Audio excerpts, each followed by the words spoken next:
Hi everyone, welcome back, and today we are looking at the Canon EOS-R again, and this time we're going to be looking at the exposure mode and the metering modes. So let's start with exposure. Now on the EOS-R you can choose a shooting method from the mode dial. Press the mode dial, you can then choose whether you are going to be shooting video or you are shooting photos.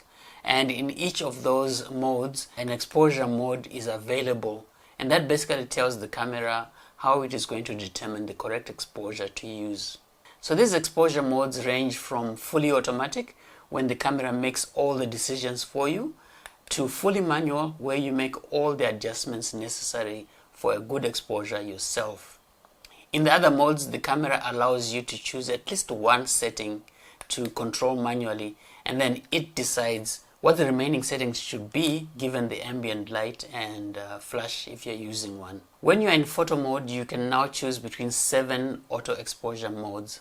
You have auto, flexible priority, you have program, you have shutter priority, you have aperture priority, manual exposure, and then finally bulb. To select a mode, you can just use the arrow keys or the touch screen and press set to accept. In the video mode, it's slightly different. You will see little video camera icons that tells you that you are in video mode, and then you have 5 main modes.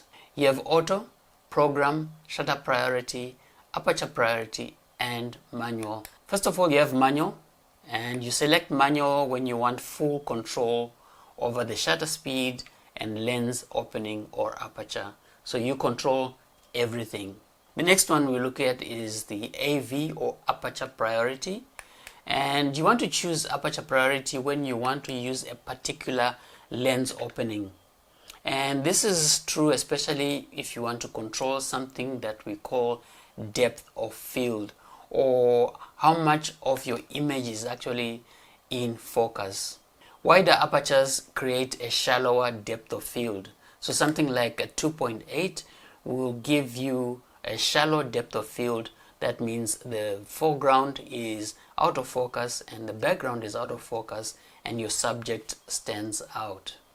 And smaller apertures, or the larger number, result in more of the foreground and background being in focus.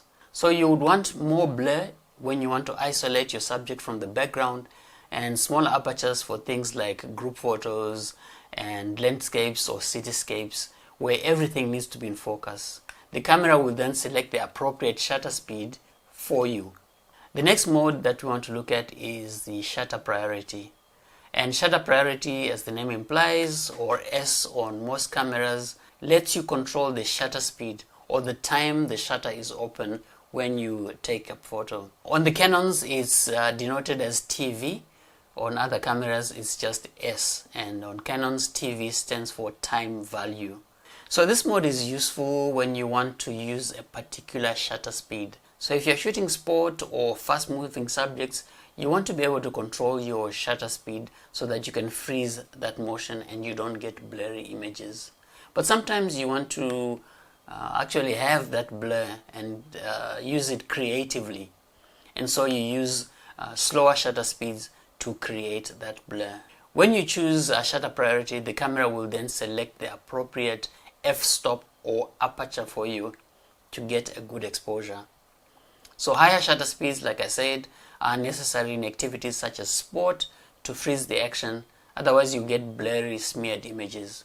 Lower shutter speeds, on the other hand, will give you that motion blur that can be used for creative effect. The other exposure mode that's quite useful is called the program mode.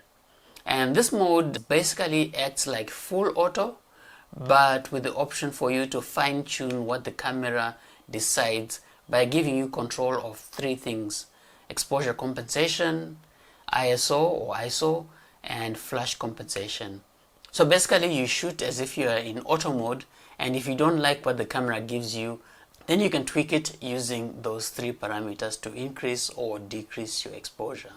The FV, or flexible priority auto exposure mode, is an extremely powerful mode on the Canon R series. I've done a full video on the FV mode, but basically what it does is it allows you to control shutter speed, aperture, ISO, and exposure compensation all in one mode. So you can set any of these manually while letting the camera handle the rest automatically. It functions like the program mode, the shutter priority mode, the aperture priority mode, and manual modes all combined. So it gives you flexibility. You can make quick adjustments using the main dial or the touch screen. And it's so powerful because it eliminates the need to switch between modes. So that allows you seamless transition between manual and auto setting for faster, more intuitive shooting. I'll try and remember to put a link in the description to the full video, but this is a really powerful mode that you need to learn to use. Finally, you have the bulb mode. And this mode, when the shutter release button is held down, so as long as you're holding down this shutter release button or it's activated by a remote control, the shutter remains open until you release it. So you can take much longer exposures than the 30 seconds maximum that are allowed in the other modes. So if you're in the other modes, you can only set your shutter speed to as long as 30 seconds. That's the maximum.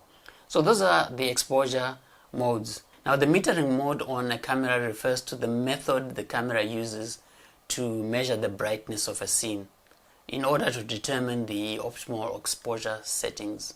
So it determines your shutter speed, your aperture, and your ISO by judging the scene using the internal light meter in the camera. And that helps the camera calculate how much light is needed to create a well-balanced photo. When you're in auto mode, evaluative metering is set automatically. Now to quickly access the metering mode options like before, just press the Q and then scroll down using the cross keys to the fourth selection. That's your metering mode. And then you can use the left and right arrows or the rear dial to select your metering mode. So evaluative or matrix metering is when the camera divides the scene into multiple zones and it calculates exposure based on the overall lighting and focus point. So it looks at the focus point and judges an overall exposure for the whole scene. And this type of metering is best for just general photography where the lighting is evenly distributed and doesn't vary too much. Now the second one, partial metering, is when the camera just evaluates an area measuring about 10 to 15% of the frame from the central point around the focus point. It's a smaller area that it is evaluating. This works well for things like portraits where you are evaluating the lighting around your subjects that is in the center of the frame. The third one is spot metering, and spot metering uses an even smaller area of your screen to measure the brightness. This area is about 1 to 5% of the frame and it is often around the focus point. And this metering mode is best for high contrast scenes such as a backlit subject. So if you are shooting a subject against a window or there is a lot of bright background, then you want a more precise metering mode around your subject. So basically any situation where precise exposure for a specific area is critical, you can use this metering mode. Center weighted average metering on the Canon EOS-R measures the light across the entire frame but gives more emphasis to the center of the image. And so it's useful for portraits and evenly lit scenes where the subject is typically in the middle, making it a good choice for general photography. That's it for today, your exposure mode and your metering modes.